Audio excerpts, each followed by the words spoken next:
ทั้งอุ้ยแล้วเนาะ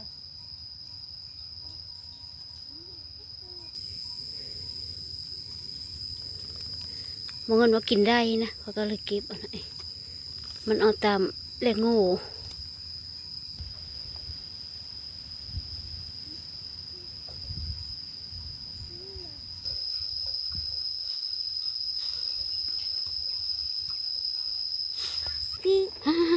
อุ้ยนี่ปลาตัวกินแล้วป่งปีตัวแม่นะบ่ละหน่อย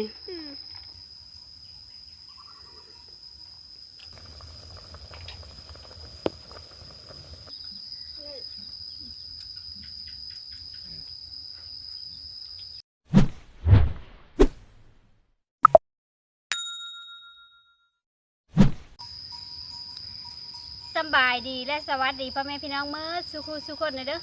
แล้วก็ทักทายสบายดียามเช้าพี่น้องตอนเช้ามื้อนี้กะค่อยกะจะได้พาพี่พาน้องมาอยู่ไห้อยู่หน้าคือเก่านะกะหาแนวอยู่แนวกินแถวไห้แถวหน้านี่แหละพี่น้องกะไม่ได้มาผู้เดียวแล้วมาก็ครอบครัวพี่น้องแต่ว่าบางเงินเพิ่นนั่นมีท่านละมานะบางเงินเพิ่นนั่นถ้าหุ่นขี้แกบมาเจอเตาถ่านพี่น้องเพราะว่าเตาถ่านกะหากะกองแล้วเมื่อวานนี่แหละพี่น้องเพราะว่า2-3 มื้อหลังก็นะไม่ได้กันกองพี่น้องเพราะว่ามื้อตกกาหน้าบ้านพี่น้องการหน้าบ้านก็คือว่าละหากระตกฝนบ่ห้ามมันพี่น้องแต่ว่าบางบ่อนกะดำไม่ได้พี่น้องแต่ว่าจะค่อยเสือยังไม่ทันดำนะเพราะว่าหน้านี้ค่อยกะยอดเอา3 เฮ้อพี่น้องเพราะว่ามันมีคนดำแน่ค่อยกะพอดีคลอดลูกคลอดเผือกะคือว่าแล้วทั้งพี่น้องถ้าเรามีเฮ้อมีแห้งไว้แล้วก็ตอนนี้ท่านคลอดแล้วพี่น้องกะปะโทษหน้าให้น้อย2-3ให้พี่น้องเพราะว่าหน้าก็ไม่หลายนะพอตะกุ้มกินพี่น้องแต่ละปีมากะตอนนี้ค่อยก็จะได้ไปเก็บเอาเฮ็ดเลิศก่อนเพราะว่าเฮ็ดเลิศอยู่บอนเลี้ยงงูบอนเลี้ยงงูนะวันแล้วกะเดี๋ยวจะได้ไปก่อนเนาะก่อนไปกะขอขอบคุญขอบคุณหลายๆเด้อพ่อแม่พี่น้องที่เข้ามาเป็นกำลังใจกดไลค์กดแชร์ให้พี่น้องแต่เนาะเพื่อเข้ามาเบิ่งใหม่ๆกะอย่าลืมกดติดตามให้แม่น้องแต่เด้อพอได้มีกำลังใจสู้ๆต่อไปเด้อพี่น้องเด้อถ้าบ่สู้กะบ่ได้พี่น้องคือว่าแล้วเนาะคอยกะไปหาคลิปนี่กะไปจนเท้าอันข้อลูกพวกเราพี่น้องเพราะว่าถ้าบ่หากะบ่ได้ได้พี่น้องเพราะว่าเดี๋ยวค่อยก็จะได้มาเก็บเอาเฮ็ดเลิศก็พี่น้องนี่เฮ็ดเลิศกะบานมาได้พี่น้องหาเก็บตัวเป็นกระจูมน้อยมันเงินกองท่านกะแล้วล่ะพี่น้องแต่ว่าถ้าเราหนขี้แกบมาเสิร์นะมื้อนี้เงินหนขี้แกบมาเสิร์พี่น้องเตาถ่านกะพอดีกองแล้วเมื่อวานนี่พี่น้องอัน2-3 มื้อนะไม่ได้กองเพราะว่าอันตกกาหน้าบ้านพี่น้องก็เลยไม่ได้มากองนะก็หากับกองแล้วเมื่อวานนี่เก็บเห็ดก่อนดอกบานนี่ไม่เอาได้พี่น้องดอกงามแต่เขาเอิ้นไว้เห็ดเลิศพี่น้องมองเงินว่ากินได้นะเขาก็เลยเก็บอะไรมันเอาตามแหล่งโง่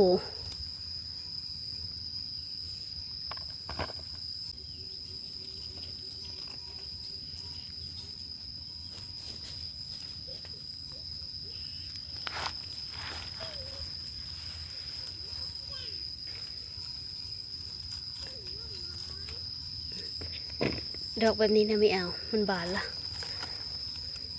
เอาแต่ดอกจูม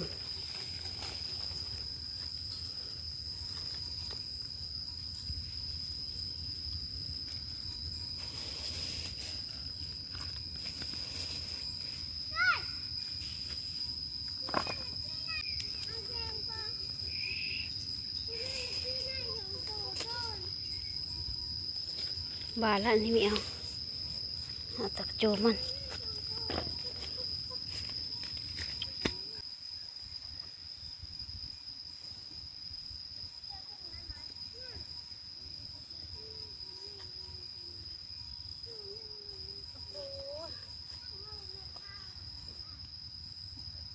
คัดขาขนาดพี่น้องเพราะว่าบางคนเพิ่งผ่านรถล้มเมื่อวานได้ยังไม่ทันดีเขานะ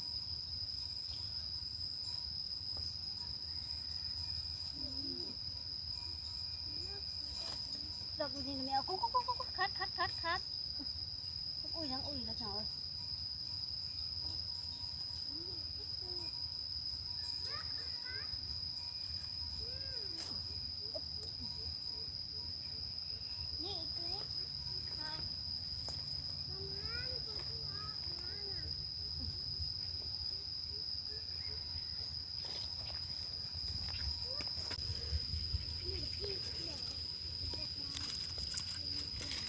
นี่เอาสินี่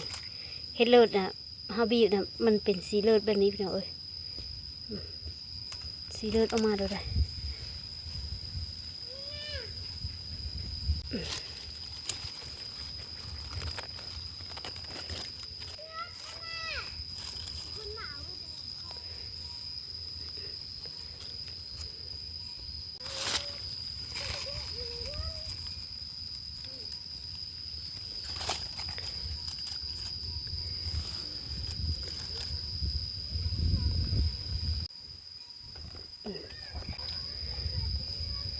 นี่ในหลายเติบได้แต่กระจูมมันพี่น้องเอ้ย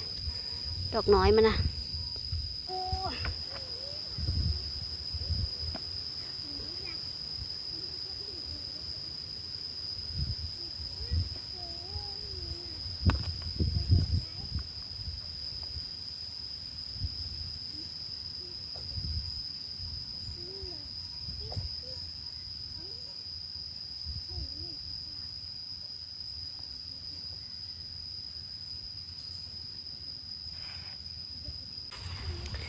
นี่ตัวนี้ก็พี่น้องเอ้ย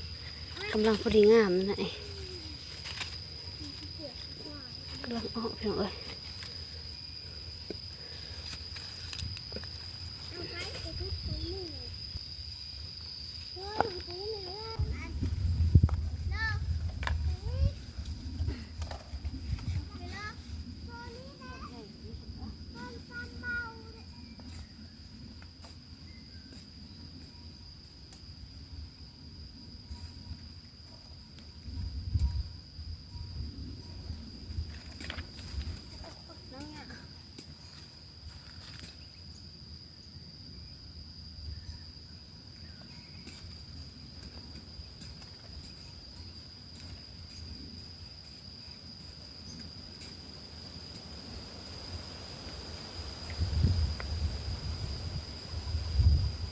ไปไม่นี่พอดีหาคุดเพื่อเอาคุดเพื่อรับไปไม่นี่ฮะเอาสบายดีปะลุงเนี่ยพี่เลิศแล้วนะไม่กะจี้เดี๋ยวคุดไม่กะจี้จัดเต่าทาดมาเงินเพชรกับพี่น้องเอ้ยเพื่อนนั่นกองแล้วก็พอดีนะพระเดียวหุ่นขี้แกบมาซื้อพี่น้องเอ้ยแล้วก็เอาพดเจอนะกองแล้วเมื่อวานนี่มาเงินกองแจ็บคักเท่าไรเพราะว่ากองมีแจ็บกะยันไผ่บ่ไหม้นะพี่น้องเอ้ยเต่าใหญ่เติมนะเดี๋ยวเผาจูดพี่น้องเอ้ยเดี๋ยวค่อยอันคอลูกนี่แหละอาจจะบ่ได้เผาอะไรไหนเพราะว่าอันจูดแล้วก็เผาพี่น้องเอ้ยอันนี้บ่เงินเพิ่นกับบะไหม้คนขี้แกบมาซื้อเต่าถ่านพี่น้องเอ้ย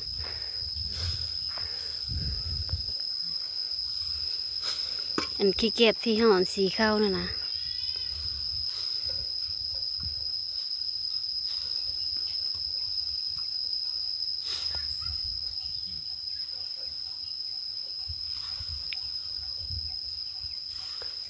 ขนมาได้3 รถแล้วพี่น้องเอ้ยรถที่3แล้วเนี่ยว่าจักสักรถน่าสิเต็มนะจักรถยังเต็มนะเมื่อกี้6 รถยังอีก3 รถขำก่อนเนาะอยู่แล้วเดี๋ยวเอาหนมาเนี่ยเนาะเพราะว่าถมเพราะมันสีหนาๆพี่น้องเอ้ยถ้าบางลายก็มันรู้นะ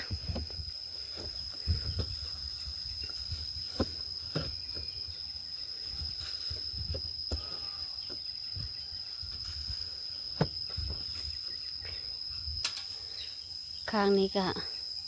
ได้ครึ่งนึงพี่น้องเอ้ยยังอีกรถนึงพอได้ทางหลังมันก็เสือสีหนาๆนี่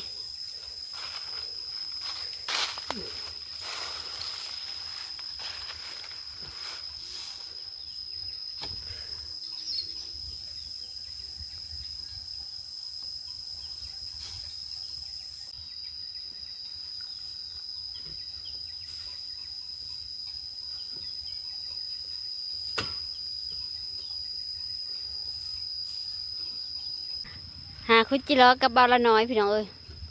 คุ้งแล้วปะล่ะฮะอย่าคุ้งละ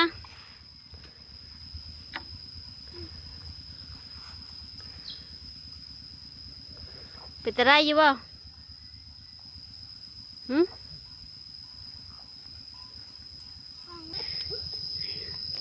จิ ที่เราคุดคุ้งแล้วเนาะเมินกับไอดีเครื่องเมินเลยนี่ที่เราก็นี่ตัวนี้คุดคุ้งอีกแล้วพี่น้องเอ้ยโอ้ยสับอะไรตัวนี้เลยสับขี้บีละ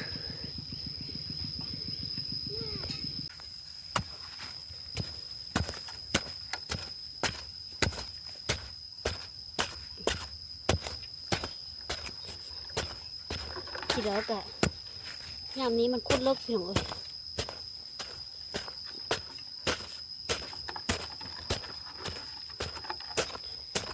ตัวขู่เลิกเลยเมื่อละเนี่ยเดินพอเนาะพุดหยาไปเลยจีโร่ก็พอจะได้ตึงก็ไม่ธรรมดาเลยเนาะเลิกอะไรเลิกแทนลูกหวานนะ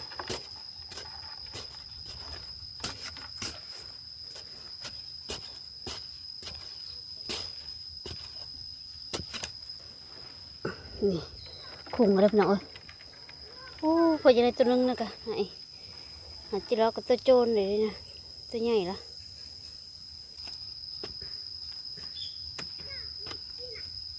มันเอาค่ะ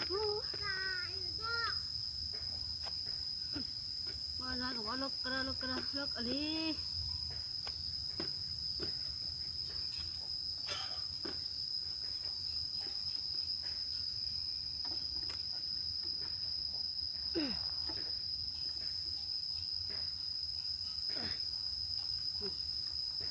คุ้งกันเนาะ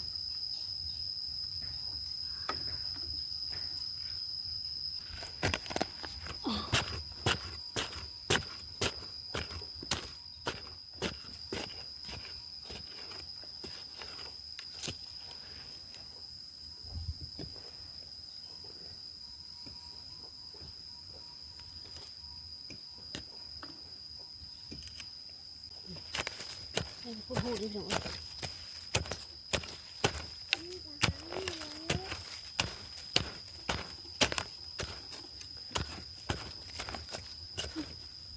คือลายหูเถอะบัดนี้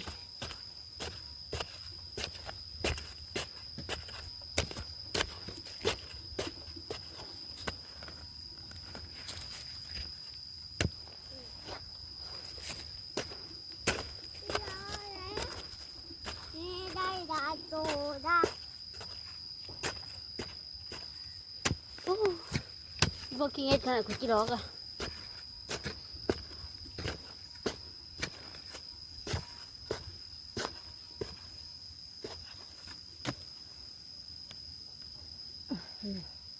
ก็จะได้ตัวใหญ่ขนาดนั้นเลย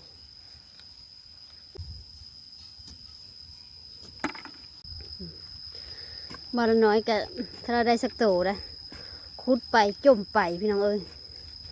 ว่าคุจิโร่มันเลิกกันนะคุ้งแล้วเปล่าได้สักโตละฮะบ่ได้สักโตบ่ได้กินจ้ะพอดีคุดคุ้งแล้วก็เฮือบ้านละน้อยจกเอานะนี่ตัวใหญ่เปล่าฮะเสื้อคู่มันนี่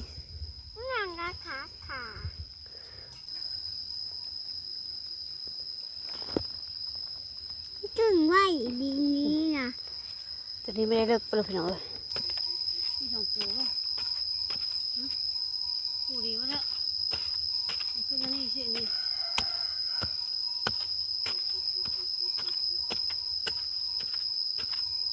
เด็กถึงไว้ได้มาหามคุดกับคู่เลยอ่ะ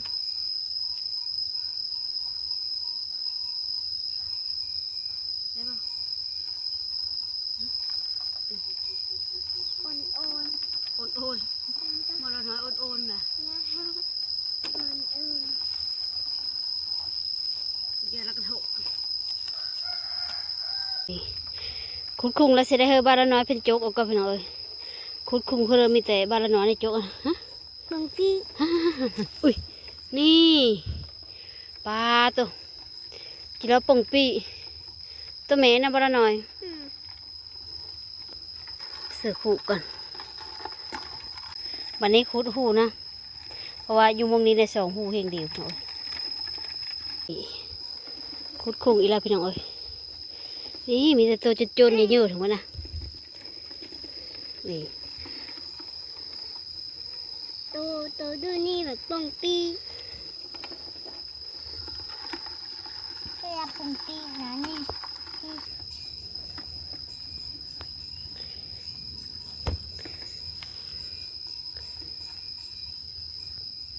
นะคุณหมาเรา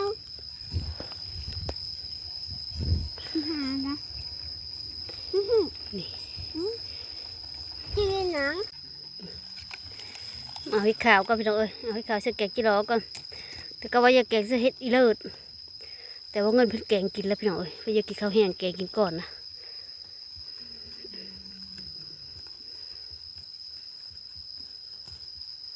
พูดมาดงไผ่หลายก็ได้หรอก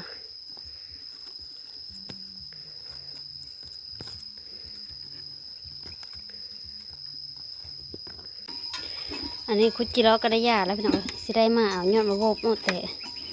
คู่ก่อนมือทัดล้างอะ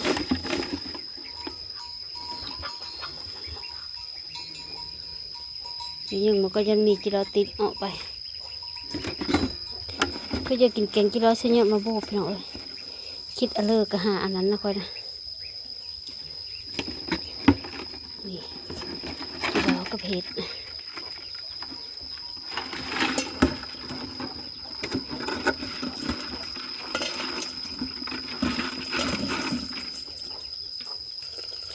กิโลเขาก็ได้ประมาณนี้แล้วพี่น้องเอ้ย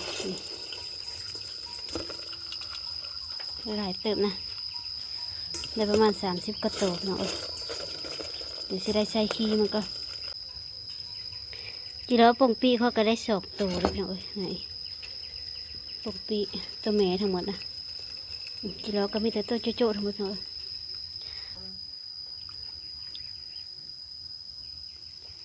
ขำแล้วพี่น้องเอ้ยก็ยังหาให้กินกึบอยู่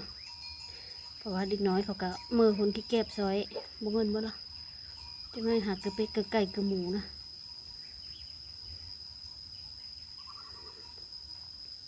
กินแล้วก็มันเลย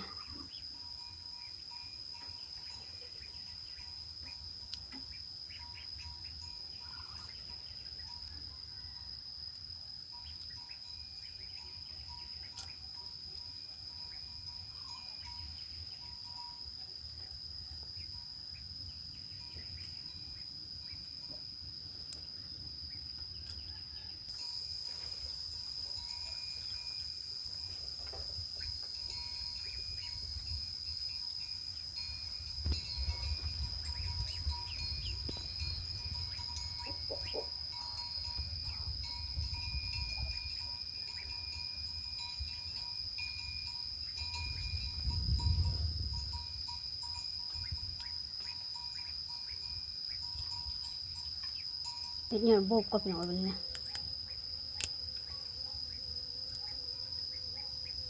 แกงกินแล้วเส้นเนื้อโบกแซ่บแต่เราแกงแซ่บก่อนแล้วเนาะเพราะว่าคนมากนะคิดเยอะเลยหรอไม่หาเนาะ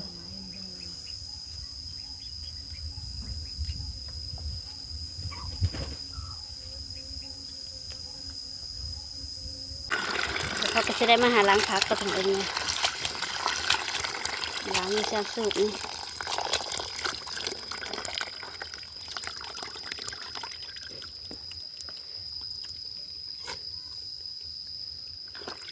กระซ้ำกระขี้เตะของเอ้ย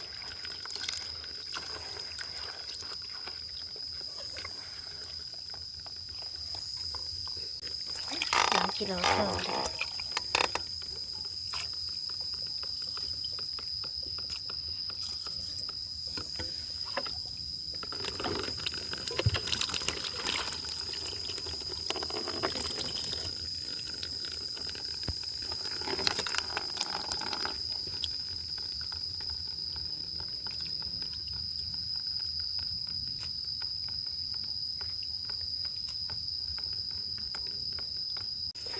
ล้างเลยจะได้ซื้อน้ำก่อน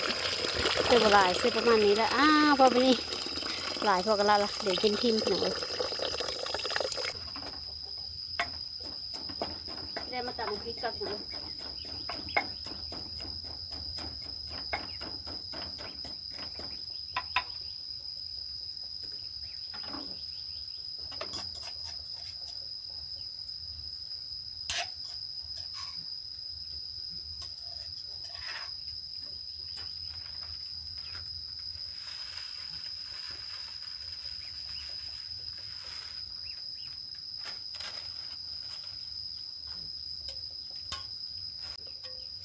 เดี๋ยวละสิได้เอาไปค้างก่อนไปเลยกัน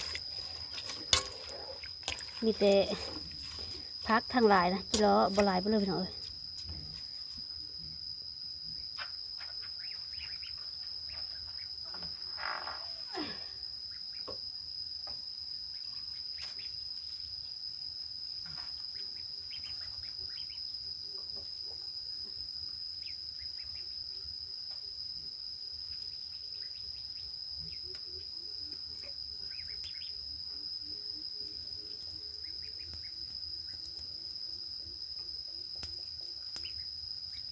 เดี๋ยวมากระหล่นหม้อก็พี่น้องเอ้ย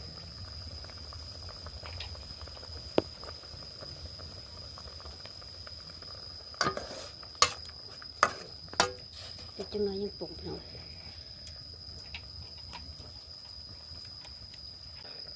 เดี๋ยวเขาก็จะได้มาปรุงหม้อก็พี่น้องเอ้ยวันนี้นะ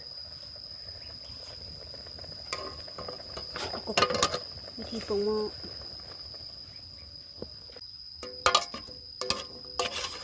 ตักก็พี่น้องเอ้ย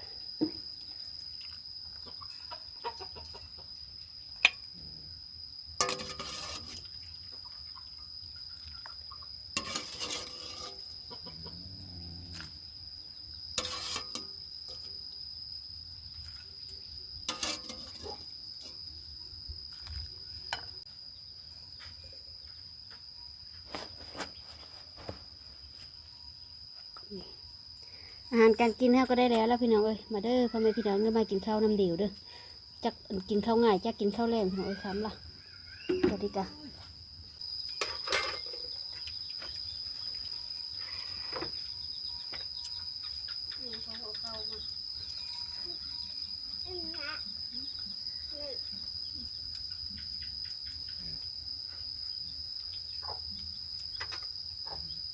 เราจะมันเราสักหนูลูกเอาให้เขามาลูก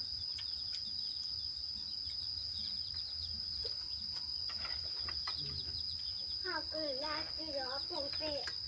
เห็นป่ะ ก็อยู่ที่เอฟเขามันมีแม่ น้ำเนี่ยเสียมัน ข้าวกิน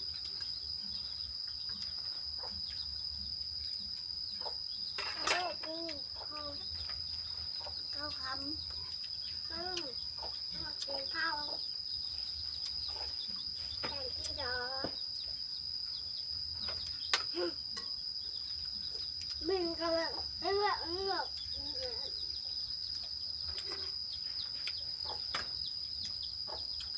อันนี้ค่อยกะสิได้มาขอพี่คลิปก็พี่น้องเอ้ยเพื่อได้กินข้าวกะได้ยาแล้วเนาะกินข้าวมื้อนี้กินข้าวอันซ้ำแรงพี่น้องเอ้ยซ้ำคำนะ